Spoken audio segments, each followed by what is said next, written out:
এদেরকেই আল্লাহ সুবহানাহু ওয়া তাআলা এই ধরনের জান্নাত দান করবেন বলে মুহাদ্দিস উলামায়ে কেরামগণ হাদিস বিল হাদিসের তাফসীর করেছেন। যে হাদিসটি পাবেন সহিহুল বুখারীর 3244 নম্বর হাদিস, হাদিস সহিহ বুখারীর। এবার আসেন আরেকটা হাদিসে কুদসি, আবু হুরায়রা রাদিয়াল্লাহু তাআলা আনহু হতে বর্ণিত। তিনি বলেন, নবী করিম সাল্লাল্লাহু আলাইহি ওয়াসাল্লাম বলেছেন, ইন্নাল্লাহা তাআলা ইয়াকুল, নিশ্চয় আল্লাহ রাব্বুল আলামিন ডেকে বলেন, ইবনা আদম, হে আদম সন্তান, তাফাররাগলি ইবাদাত, তোমরা আমার রাস্তায় ইবাদতের জন্য একটু সময় ব্যয় করো। যদি করতে পারো আমি আল্লাহ তোমাদের দুটো পুরস্কার দিব। বলেন তো কয়টা পুরস্কার দিবেন আল্লাহ? সবাই বলেন কয়টা পুরস্কার? দুটো। এক, আমলা সদরকা গিনান, আমি আল্লাহ তোমার বক্ষটাকে, তোমার অন্তরকে ঐশ্বর্য মণ্ডিত দ্বারা পরিপূর্ণ করে দিব। ওয়াফি রিওয়ায়াতিন, অপর আরেকটা বর্ণনায় আছে, আমলা ইয়াদাকা গিনান, আল্লাহ বলছেন হাদিসে কুদসিতে যে আমি আল্লাহ তোমার দু হাতকে টাকা পয়সা অর্থ সম্পদ দ্বারা একেবারে পরিপূর্ণ করে দিব। দুই, ওয়া আসুদ্দা ফাকরক, এবং আমি আল্লাহ তোমার কোনো অভাব অনটন, তোমার অন্তরের কোনো পেরেশানি রাখবো না। আমি চিরতরে তোমার অভাব অনটন, তোমার ঋণ দূর করে দিব। সুবহানাল্লাহ। ওয়াইল্লাম তাফাল, আর যদি আমার রাস্তায় সময় ব্যয় না করো, তাহলে আমি আল্লাহ পাল্টা তোমাদেরকে দুটো ধিক্কার দিব, অপমান করব, লাঞ্ছনাদায়ক যন্ত্রণাদায়ক পুরস্কার আমি আল্লাহ তোমাদেরকে দিব। এক, মালাক তুয়াদাকা শুগলাক, আমি আল্লাহ তোমাদের দু হাতকে, তোমার অন্তরকে, তোমার 3.5 হাত বডিটাকে একেবারে ব্যস্ততা দিয়ে পরিপূর্ণ করে রাখবো। এখন কি বলবেন? সুবহানাল্লাহ বলবেন না নাউজুবিল্লাহ বলবেন? নাউজুবিল্লাহ মিন যালিক। দুই, ওয়ালাম আসুদ্দা ফাকরক, এবং আমি আল্লাহ তোমার ঋণ, তোমার অভাব, তোমার অন্তরের সংকীর্ণতা, তোমার অন্তরের পেরেশানি আমি আল্লাহ কখনো দূর করব না, আমি আল্লাহ আরো বাড়িয়ে দিব। নাউজুবিল্লাহ মিন যালিক। যে হাদিসটি অনুবাদ করলাম এটা পাবেন সুনান তিরমিজির 2466 নম্বর হাদিস। এই হাদিসটি সুনান ইবনে মাজার মধ্যে পাবেন 4107 নম্বর হাদিস।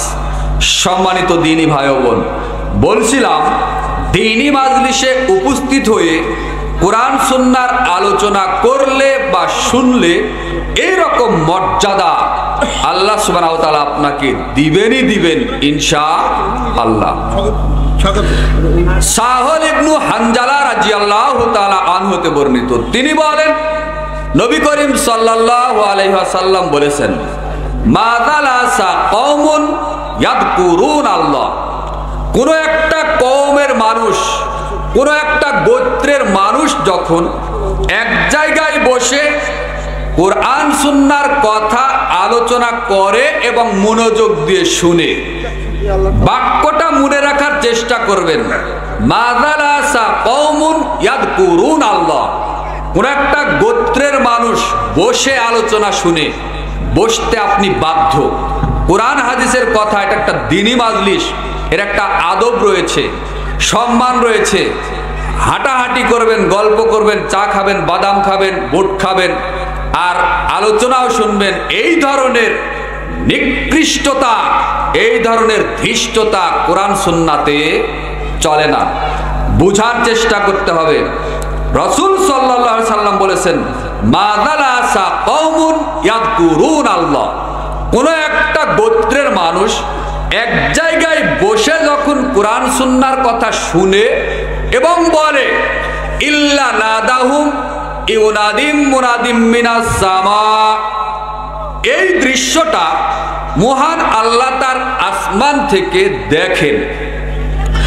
আলোচনা বসে শোনা হয়েছে, শেষ পর্যন্ত থাকা হয়েছে, এবার বাড়িতে চলে যেতে হবে।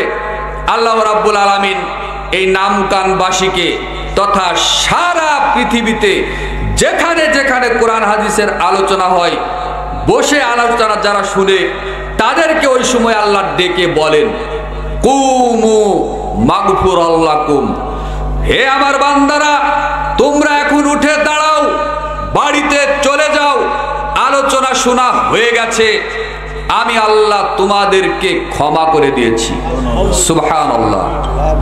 শুধু তাই নয়, আল্লাহ রাব্বুল আলামিন পরের বাক্যে বলেন, ওয়া বুদ্দিলাত সাইয়্যাতিকুম হাসানাত, আমি আল্লাহ তোমাদেরকে শুধু ক্ষমাই করিনি, বরং এই মুহূর্তে তোমাদের আমলনামায় যত পাপ রয়েছে সমস্ত পাপকে আমি আল্লাহ নেকি দ্বারা পরিবর্তন করে দিয়েছি। বলুন সুবহানাল্লাহ।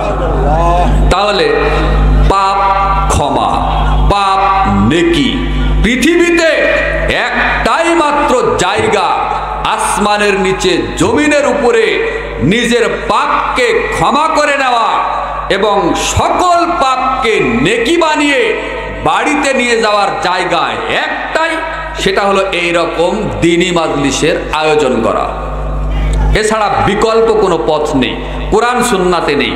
হ্যাঁ, আপনার পাপ নেকি করা যাবে, সমস্ত পাপ নেকি হবে, যেটা সূরা ফুরকানের 70 নম্বর আয়াতে আল্লাহ সুবহানাহু ওয়া তাআলা বলেছেন, ইল্লা মান তাবা ওয়া আমানা আমিলা ওয়া আমালান সলিহা ফাউলাইকা ইউবাদদিলুল্লাহু সাইয়্যাতিহিম হাসানাত ওয়া কানাল্লাহু গফুরুর রহিমা।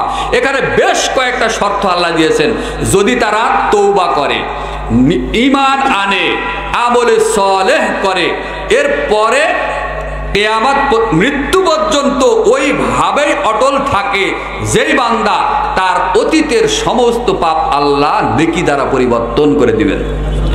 কিন্তু এরকম দ্বীনি মাজলিসে এই রকমের কোনো প্রয়োজন নেই।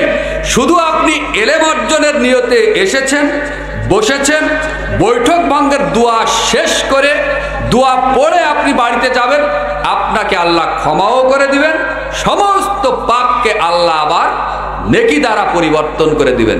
যে হাদিসটি বললাম, তবারানি মুজামুল কাবির 639 নম্বর হাদিস। এই হাদিসটি তবারানি মুজামুল কাবিরের আরেকটা জায়গাতে পাবেন, 641 নম্বর হাদিস। এর হাদিসটি তবারানি আওসাতের মধ্যে পাবেন 1556 নম্বর হাদিস। এই হাদিসটি আমলে সলেহ এই কিতাবের প্রথম খণ্ডের মধ্যে পাবেন 840 নম্বর হাদিস। তার মানে আপনাকে বোঝাতে চাচ্ছি যে এখন পর্যন্ত যারা এই প্যান্ডেলের নিচে এসে বসতে পারলেন না, মাইকের আওয়াজ কিন্তু শুনছেন, আশেপাশে ঘোরাফেরা করছেন, তাদের মতো হতভাগা মানুষ এই এলাকাতে আর দ্বিতীয় কেউ নেই, যাদেরকে আল্লাহ অপেক্ষা করছেন যে তাদের পাপ ক্ষমা করবেন, তাদের পাপটাকে নেকি বানিয়ে দিবেন। অথচ ইবলিস শয়তানের ধোকায় পড়ে তারা এখনো বিভিন্ন জায়গাতে ঘোরাফেরাতেই, আড্ডাতেই ব্যস্ত। সম্মানিত দিনী ভাই বোন, বলছিলাম আবু দারদা রাদিয়াল্লাহু তাআলা আনহুর কাছে মসজিদে নববী থেকে, রাসূল সাল্লাল্লাহু আলাইহি সাল্লামের শহর মদিনা থেকে আপনার সিরিয়ার রাজধানী দামেস্কের একটা মসজিদে আল্লাহ রাসূলের সাহাবী আবু দারদা রাদিয়াল্লাহু তাআলা আনহু দার্স দিচ্ছেন, হাদিসের দার্স দিচ্ছেন। এমত অবস্থায় একজন আগন্তুক লোক সালাম দিয়ে মসজিদে প্রবেশ করলো। প্রবেশ করার পরে বলল, হে আল্লাহ রাসূলের সাহাবী আবু দারদা, আমি আল্লাহ রাসূলের শহর মদিনা থেকে প্রায় 2100 কিলোমিটার রাস্তা অতিক্রম করে আপনার কাছে এসেছি। আমি শুনেছি এবং জানি যে আল্লাহ রাসূলের পক্ষ থেকে আপনি হাদিস বর্ণনা করেন। আমি আপনার মুখ থেকে আল্লাহ রাসূলের একটা হাদিস জানার জন্য এলেম অর্জন করার জন্য আমি আল্লাহ রাসূলের শহর মদিনা থেকে সেই 2100 কিলোমিটার রাস্তা অতিক্রম করে এসেছি। 2100 কিলোমিটারের রাস্তার কথা কিন্তু হাদিসের মধ্যে মূল ইবারতে নেই, এটা আমার থেকে আমি বললাম। কেননা মদিনা থেকে সিরিয়ার রাজধানী দামেস্কের যেই মসজিদে আবু দারদা আছেন রাদিয়াল্লাহু তাআলা আনহু, এই মসজিদের দূরত্ব প্রায় 2100 কিলোমিটার, যার কারণে আমি সরাসরি বক্তব্যে এই কথাটাই বললাম আর কি। তো আবু দারদা রাদিয়াল্লাহু তাআলা আনহু বললেন, হে আল্লাহর বান্দা, আমি আল্লাহ রাসূলের হাদিস তোমাকে শোনাচ্ছি, তুমি শোনো।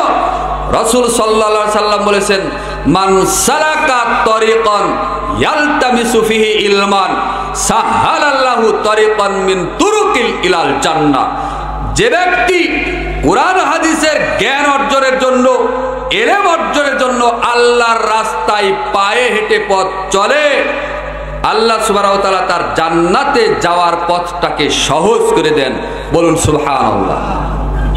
দেখেন যে হাদিসটি পাবেন মিশকাতুল মাসাবির কিতাবুল ঈমান অধ্যায় 204 নম্বর হাদিস, 212 নম্বর হাদিস। এই হাদিসটি সুনান আবু দাউদের মধ্যে পাবেন 3641 নম্বর হাদিস। এই হাদিসটি সুনান তিরমিজির মধ্যে পাবেন 2681 নম্বর হাদিস। এই হাদিসটি সুনান ইবনে মাজার প্রথম খণ্ডের মধ্যে পাবেন 223 নম্বর হাদিস। এই হাদিসটি সহিহ তারগিব ওয়া তারহিব এই গ্রন্থের মধ্যে পাবেন 70 নম্বর হাদিস। কত জায়গাতে ইলম অর্জনের ফজিলত এই হাদিসটি রয়েছে। সম্মানিত দ্বীনি ভাই বোন, এখনো বলি, এটা কোনো মিথ্যা কিচ্ছা কাহিনী, ইউসুফ জুলেখার তাফসিরের মাহফিল এটা নয়, প্রচলিত তাফসির মাহফিল এটা নয়। এটার নাম দেওয়া হয়েছে ইসলামী সম্মেলন, যেখানে কোরআন এবং হাদিসের অনুবাদ হবে। এর বাহিরে কোনো কথা, মিথ্যা কিচ্ছা কাহিনী, মিথ্যা তাফসির, মিথ্যা গল্প কিচ্ছা আমরা জেনে বুঝে সজ্ঞানে স্বেচ্ছায় করব না ইনশাআল্লাহ। তবে ভুলবশত মুখ থেকে বের হয়ে যেতেও পারে, কেননা আমরা তো মানুষ, স্লিপ অফ টাং হতেই পারে। আল্লাহ যেন সেটা থেকেও আমাকে হেফাজত করেন, আমরা বলি আমিন ইয়া রাব্বাল আলামিন। বলছিলাম আপনাদের কাছে আমার একটা প্রশ্ন, আমরা যারা এখানে উপস্থিত হয়েছি, বলেন তো ভাই, আমাদের কিছু নেকি হবে না? কেমন নেকি হতে পারে ভাই? একেবারে প্যান্ডেলের শেষে যারা বসেছেন, কি আশ্চর্য কথা। একটু সামনে চেপে আসেন না ভাই, সামনের দিকে আসেন, অনুগ্রহ করে আসেন। এখনই পালায়েন না রে ভাই, পালাবেন নাকি আপনারা? আল্লাহ রাস্তায় একটা তাকবীর দেন তো দেখি। এই নামকানে এলাকার মানুষ জানুক যে এখানে ইসলামী সম্মেলন হচ্ছে। তাকবীর দিতে পারবেন তো ইনশাআল্লাহ? তাকবীরের একটা ফজিলত রয়েছে, ফাজায়েলে আমাল কিতাবের মধ্যে পাবেন, হাদিস সহিহ। সেটা কি? আল্লাহর সন্তুষ্টির জন্য আল্লাহর রাস্তায় একটা তাকবীর ধ্বনি, তাকবীরাতুন ওয়াহিদুন খায়রুম মিনাদ দুনিয়া ওয়া মা ফিহা। আল্লাহর সন্তুষ্টির জন্য একটা তাকবীর যে অন্তর থেকে দিতে পারবে, এই পুরো পৃথিবীতে যা আছে তার চাইতে মূল্যবান হবে। বলুন সুবহানাল্লাহ। তাকবীর দিতে রাজি আছেন? লিল্লাহে তাকবীর। ব্যাটারি লো, ব্যাটারিতে চার্জ নাই। কই আশরাফুল ভাই, 100টা নাকি আপনার যুব সমাজের ছেলেমেলে আছে, একজনও তো নাই এখানে। এরা কোথায় কি করছে? হ্যাঁ, নিজের চেহারা নিজেই দেখছে, নিজের চেহারা নিজেই দেখছে, তাই না? তার মানে বাহিরে আছে, ঘোরাফেরা করছে।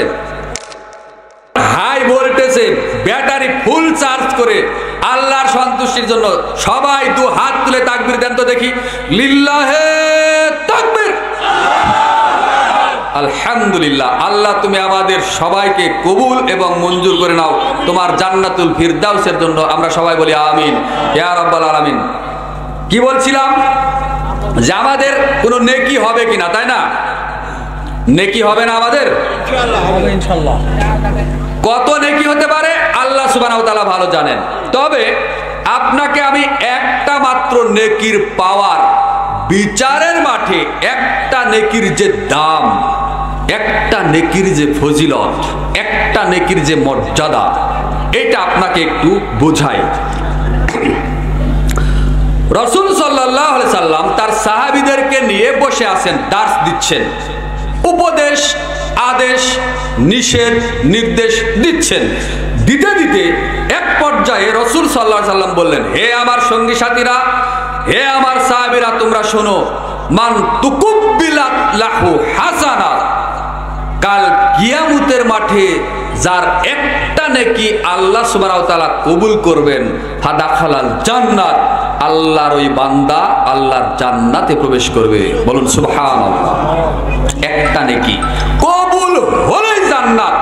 পাপ নেকি মিজানের পাল্লায় ওজন হতে হতে শুধু একটা নেকি যদি আপনার অবশিষ্ট থাকে, যদি আল্লাহ কবুল করেন, তাহলে অবশ্যই অবশ্যই আপনার জান্নাত হবেই হবে ইনশাআল্লাহ। এ দেখেন, এই হাদিসটি পাবেন ইমাম বুখারীর লিখিত একটা কিতাব আল আদাবুল মুফরাদ, এই কিতাবের প্রথম খণ্ডের মধ্যে পাবেন 596 নম্বর হাদিস।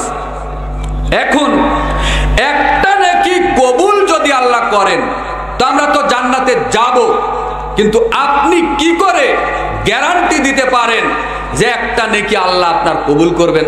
কেননা বাংলাদেশের শতকরা 90% মানুষ মুসলমান, কিন্তু এরা সরকারি জরিপে, বিভিন্ন এনজিওর জরিপে শতকরা 90% মুসলমান। কিন্তু আমি কোরআন হাদিসের আলোকে গ্যারান্টি দিয়ে বলতে পারি, বাংলাদেশের 80 থেকে 85% মানুষ হলো, এরা হলো মুশরিক। দলিল আল্লাহ রাব্বুল আলামিন, এই যে কোরআন মাজিদ, এখানে বড় একজন বিজ্ঞ আলেম আছেন, আমার উস্তাদ সমতুল্য মানুষ, ওনাকে আমি খুব রেসপেক্ট করি। ওনাকে কোরআনটা আগিয়ে দেন আর সূরা ইউসুফ খুলতে বলেন, 106 নম্বর আয়াত। আল্লাহ রাব্বুল আলামিন নিজেই বলেছেন, ওয়া মা ইউমিনু আকসারুহুম বিল্লাহ ইল্লা ওয়া হুম মুশরিকুন। অধিকাংশ মানুষ বলে, মুখে বলে যে আমি আল্লাহকে ভালোবাসি, আমি ঈমানদার, আমি আল্লাহর উপরে ঈমান এনেছি, কিন্তু আল্লাহ বলছেন অধিকাংশ মানুষ এরা হলো মুশরিক। তাহলে বাংলাদেশের শতকরা 90% মুসলমান আপনি বলছেন, কিন্তু সরকারি জরিপে ইসলামিক ফাউন্ডেশনের জরিপ অনুযায়ী দেখা গেছে, রিপোর্ট আছে আমাদের কাছে, দলিল আছে, যে মাত্র 1.5 থেকে 2% মানুষ 5 ওয়াক্ত নামাজ পড়ে, আর সবাই বেনামাজি। গোটা দেশ যাওয়ার দরকার নেই, আমি চ্যালেঞ্জ করছি আপনাকে এই নামকানের মাটিতে বসে, আপনার এই নামকানে 100টা পরিবার আছে একটা গ্রামে, এই নামকান গ্রামে 100টা পরিবার, এই 100টা পরিবারের মধ্যে কয়জন মানুষ, প্রত্যেকটা পরিবারে 5 থেকে 10 জন মানুষ আছে।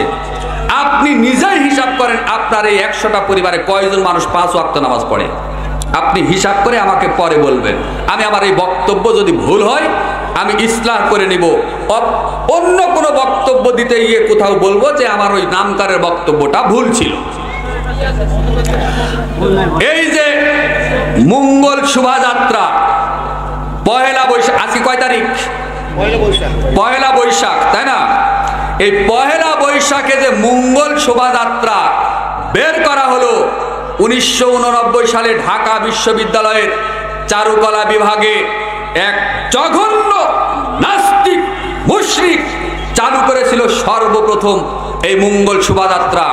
আর এই মঙ্গল শোভাযাত্রার নামে দোয়েল পাখি, কাঠবিড়ালি, ফিঙ্গে, কাক, কুকুর, কুকুর বলা হবে না, কুত্তা, শুকুরও বলবো না, শুয়োর, এই ধরনের প্রাণীদের মূর্তি তৈরি করে ভারতের এজেন্ডা বাস্তবায়ন করার চেষ্টা করেছে 1989 সাল থেকে, যা আজকে পর্যন্ত বাঙালি মুসলমান লুফে নিয়েছে এমন ভাবে, যার ধারাবাহিকতায় আজকেও সরকারি ছুটি ঘোষণা সহ বিভিন্ন সরকারি অফিস আদালতে শিরকে আকবরের এবং ঈমান হরণের চেষ্টা করা হচ্ছে, যার নাম দিয়েছে বর্ষবরণ। আমরা এর নাম দিয়েছি ঈমান হরণ, বর্ষবরণ, ঈমান হরণ। এটা বর্ষবরণ নয়, মুসলমানদের সংস্কৃতি। এই বর্ষবরণ কখনো হতে পারে না, মঙ্গল শোভাযাত্রা এটা হতে পারে না, এটা হলো অমঙ্গল শোভাযাত্রা। এই যে হিন্দুয়ানি সংস্কৃতি, শত শত দেব দেবী প্রাণীর প্রতিকৃতি ছবি মূর্তি তৈরি করে ঢাকা, সিলেট, চট্টগ্রাম, রাজশাহী সহ বড় বড় বিশ্ববিদ্যালয় এবং রাস্তাঘাটে যে র্যালি বের করে মঙ্গল শোভাযাত্রা বের করা হয়, এটা হিন্দুয়ানি সংস্কৃতি, এটা মুসলমানদের সংস্কৃতি নয়।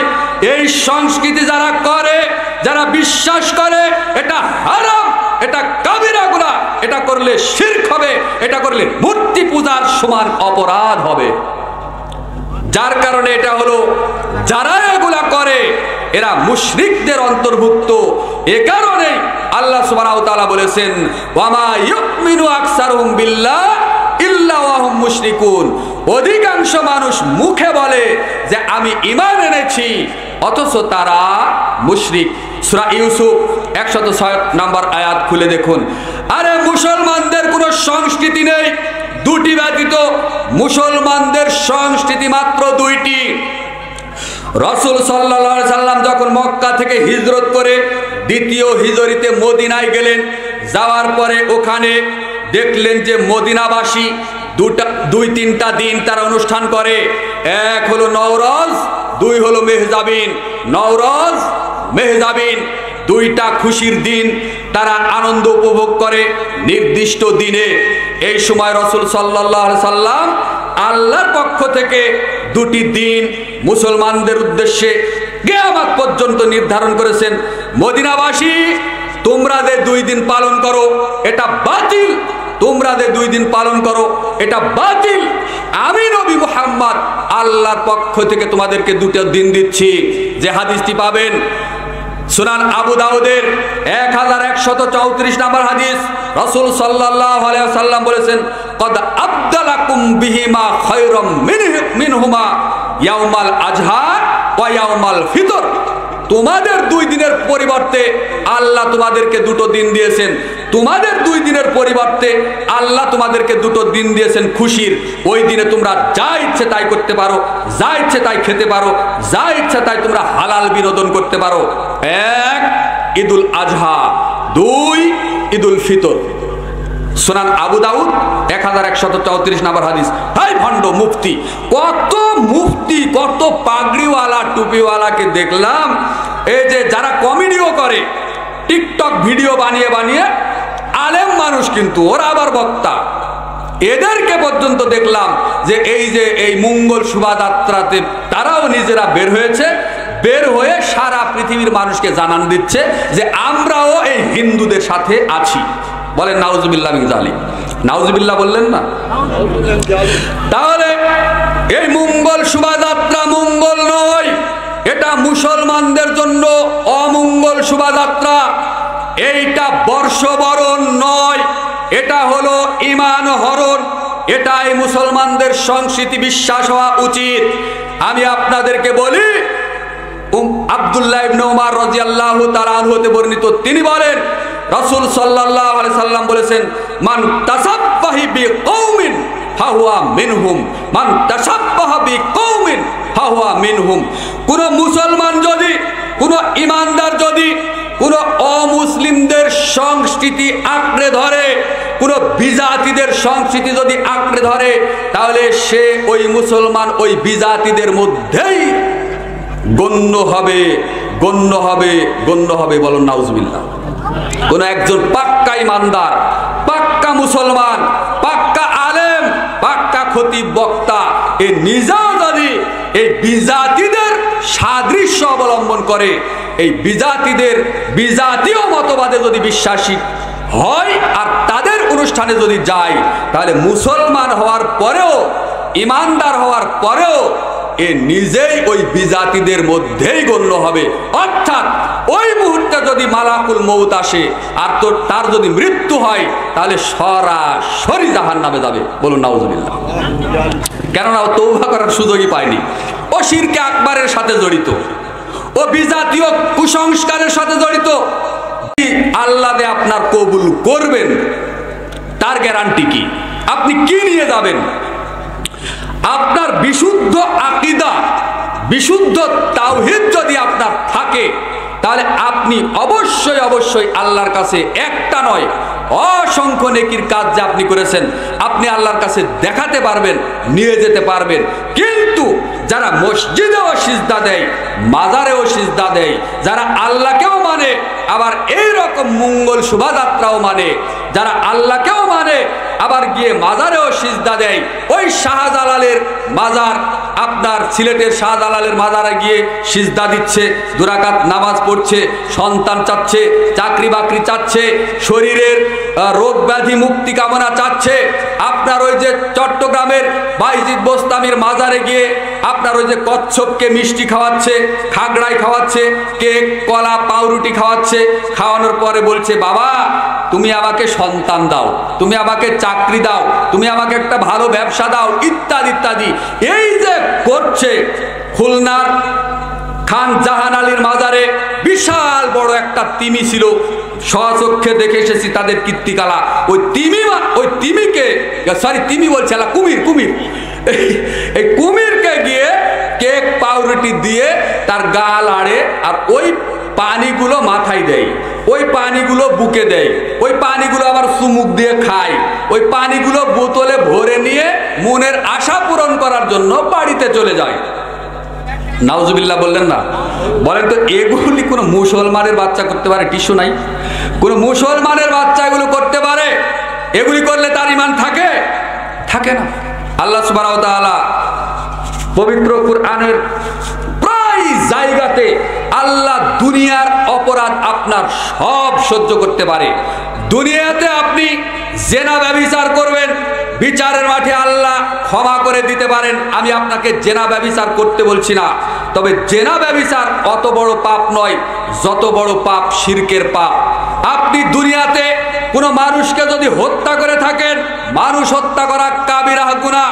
আমি আপনাকে মানুষ হত্যা করতে বলছি না, কিন্তু মানুষ হত্যাকারীর চাইতেও আল্লাহর সাথে শিরক করার পাপ মহাপাপ, যেটা আল্লাহ সুবহানাহু ওয়া তাআলা কখনো ক্ষমা করবেন না। যার কারণে দুনিয়াতে কোনো মানুষ যদি শিরক করে মারা যায়, সূরাতুল আনআম 88 নম্বর আয়াত, আল্লাহ সুবহানাহু ওয়া তাআলা এই 85, 86, 84, 85, 86, 87 সূরা আনামের বেশ কয়েকটা আয়াতে 18টা নবীর নাম ধারাবাহিকভাবে আল্লাহ সুবহানাহু ওয়া তাআলা উল্লেখ করেছেন। উল্লেখ করতে করতে গিয়ে 88 নম্বর আয়াতে বলছেন, ওয়ালাউ আশরাকু লাহাবিতা আনহুম মা কানু ইয়ামালুন।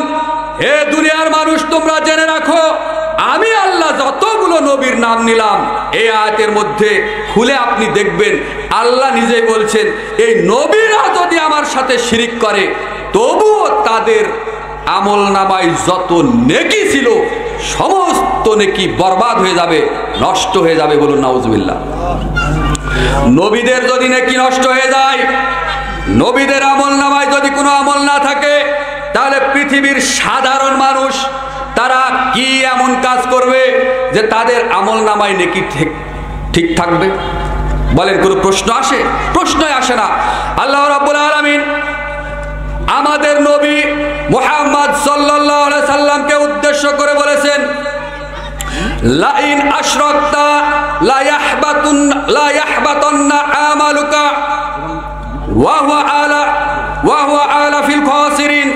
রাসূল সাল্লাল্লাহু আলাইহি সাল্লামের উদ্দেশ্যে আল্লাহ রাব্বুল আলামিন নিজেই বলছেন, হে নবী, হে সম্মানিত নবী, হে মাননীয় নবী, আপনিও যদি আমার সাথে কাউকে শরীক করেন, শরীক সাব্যস্ত করেন, তাহলে আপনারও আমল নষ্ট হয়ে যাবে, আপনিও ক্ষতিগ্রস্তদের মধ্যে অন্তর্ভুক্ত হবেন। বলুন নাউজুবিল্লাহ।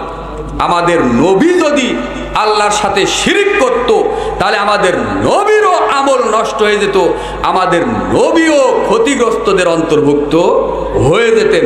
কিন্তু আমাদের নবী কি শিরিক করেছেন? বলেন, করেছেন? করেননি। আমাদের নবীর যে সম্মান, যে শান, যে মান, তিনি অক্ষুণ্ণ রেখেই এই দুনিয়ার মুখ থেকে চলে গেছেন। যেটা বললাম সূরা আজ-জুমার 65 নম্বর আয়াত, আল্লাহ রাব্বুল আলামিন অন্যত্র বলেন, ওয়া মাই ইউশরিক বিল্লাহ ফাকাদ হারামাল্লাহু আলাইহিল জান্নাহ ওয়া মাওয়াহুন নার ওয়া মা লিয-যালিমিনা মিন আনসার। যারা আল্লাহর সাথে শিরিক করে মারা যায় তাদের জন্য জান্নাত হারাম, তাদের জন্য জান্নাত হারাম, তাদের জন্য জাহান্নাম অবধারিত রয়েছে। আর ওই জাহান্নাম থেকে বের করার মতো কোনো আনসার অর্থাৎ সাহায্যকারী ওই সময় বিচারের মাঠে জাহান্নামের ভিতরে কেউ থাকবে না। তাহলে যারা শিরক করে, যারা মসজিদেও সিজদা দেয়, আবার মাজারেও যারা সিজদা দেয়, ওই হালতেই যারা সারা জীবন যারা আমল করে, এদের আমল নামায় ওই একটা নেকিও থাকবে না। এ কারণেই বলছিলাম যে একটা নেকি যে আপনার কবুল হবে, তাহলে বোঝা যাচ্ছে মৃত্যু পর্যন্ত আল্লাহর সাথে পৃথিবীর জমিনে মৃত্যুর শেষ নিঃশ্বাস ত্যাগ করা পর্যন্ত আর যাই হোক আল্লাহর সাথে কাউকে শরীক করা যাবে না। আল্লাহ সুবহানাহু ওয়া তাআলা যেন আমাদেরকে মৃত্যু পর্যন্ত শিরকবিহীন আমল, শিরকবিহীন আকীদা এবং বিদআত মুক্ত আমল করার তৌফিক দান করেন। আমরা সবাই বলি আমিন ইয়া রাব্বাল আলামিন। এবার মূল আলোচনায় চলে যাই, ইত্তিবায়ে সুন্নাহ, সুন্নাতের অনুসরণ। আল্লাহ রাব্বুল আলামিন পৃথিবীর জমিনে অসংখ্য নবী রাসূল পাঠিয়েছেন। পৃথিবীতে অনেক কোটিপতি মানুষ আছে, পৃথিবীতে অনেক দামি দামি এমপি মন্ত্রী ছিল, আছে, ভবিষ্যতেও থাকবে। পৃথিবীতে অনেক দেশের রাষ্ট্রপতি, আপনার জাতিসংঘের মহাসচিব, খুব বড় বড় মানুষ থাকলেও পৃথিবীতে একজন মানুষের অনুসরণ করার নির্দেশ আল্লাহ সুবহানাহু ওয়া তাআলা পবিত্র কোরআনে দিয়েছেন।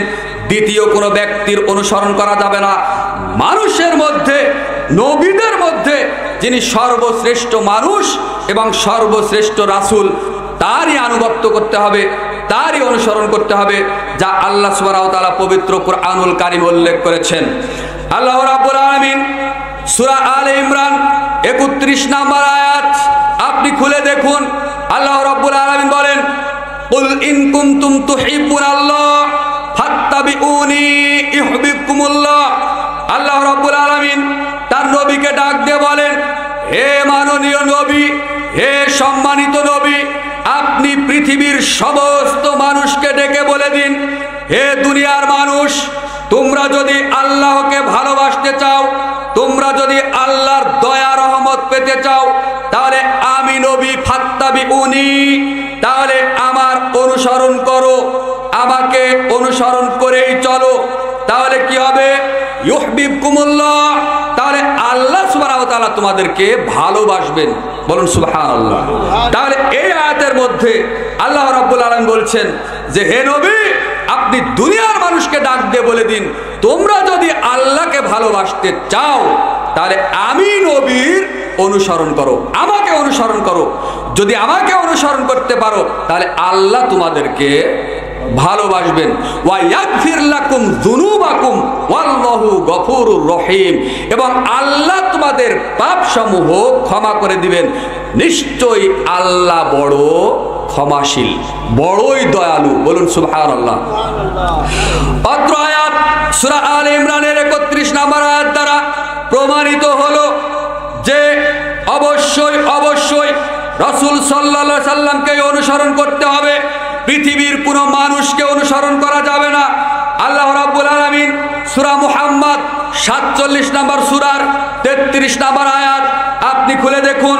আল্লাহ রাব্বুল আলামিন বলেন, ইয়া আইয়ুহাল্লাযীনা আমানু, হে দুনিয়ার ঈমানদারগণ, আতিউল্লাহ, তোমরা আল্লাহর আনুগত্য করো, ওয়া আতিউর রাসূল, এবং আমার রাসূলের আনুগত্য করো, অনুসরণ করো, ওয়ালা তুবতিলু আমালাকুম, এবং তোমাদের নেকি, তোমাদের আমল সমূহ নষ্ট করো না। এই আয়াতের মধ্যে একটু আপনাকে বোঝাই, সূরা মুহাম্মাদের 33 নম্বর আয়াত আল্লাহ বললেন, হে ঈমানদারগণ, ঈমানদারগণকে ডাক দিয়েছেন। আল্লাহ ডাক দিয়ে বলেছেন, হে দুনিয়ার ঈমানদারগণ, যারা তোমরা আমার উপরে ঈমান এনেছো, তোমরা আমার অনুসরণ করো এবং আমার নবীর অনুসরণ করো। তৃতীয় বাক্যে আল্লাহ রাব্বুল আলামিন বললেন যে তোমাদের আমল সমূহ নষ্ট করো না।